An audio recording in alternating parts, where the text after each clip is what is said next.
Guardare al Veneto significa guardare al cuore pulsante dell'imprenditoria.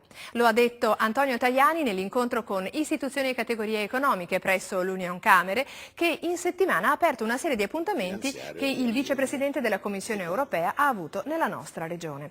Sollecitato dalle domande dei presenti, Tajani, sottolineando l'alta qualità espressa dalle piccole e medie imprese venete, ha convenuto che queste debbano essere incoraggiate e sostenute. Si è detto quindi convinto che debbano essere risolti quei problemi che le penalizzano, gli eccessi della burocrazia, ritardi dei pagamenti, la tutela del Made in.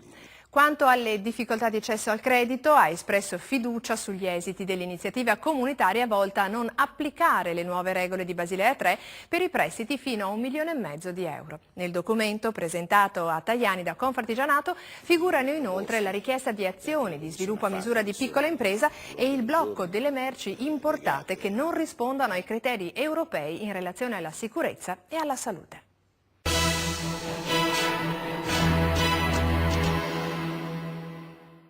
Per affrontare il mercato globalizzato e sempre più competitivo non è necessario ampliare la propria azienda, ma gestire in modo sapiente e innovativo le risorse umane, l'aggregazione imprenditoriale e le opportunità offerte dal Made in Italy.